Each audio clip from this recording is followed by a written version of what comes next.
say lên trôi nghe môi nghỉ lệ tiếng reng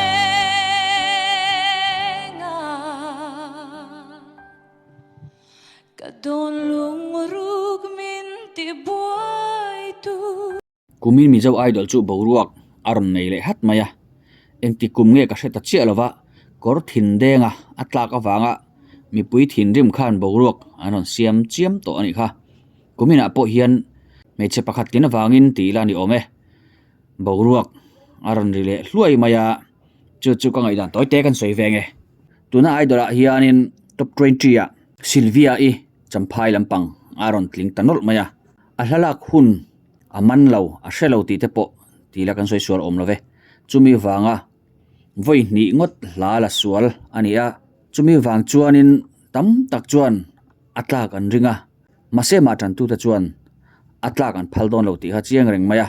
ke chuan Sylvia i kha zai thiam ka tia a zai po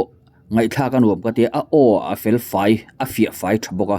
chu wang chuan ka ngai thak du zong chi takania a hlam ma sa ron sakha chu a o nen khana in mil tho dani kha wang khan aroin vor ta dor ni te poina langa kha wang khan ti pon kalo notice nge ya maro chu avoi hi ron zai le na tak khan aron chesual ta inti siak na chuan chesual thiang lo zai chet thiang lo zai sual thiang lo la thu thei ngil thiang lo nia kalo ngai ni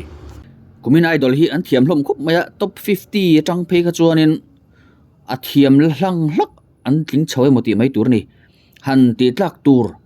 han pai tur kha a judge te tan po han thil har viau ni in alanga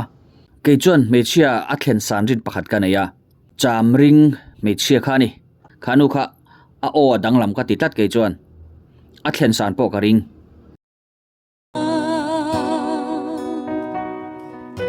mangai na in lung chim te in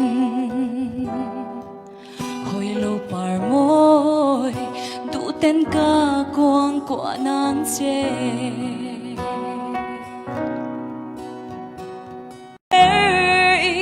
sak mel moi le isak roa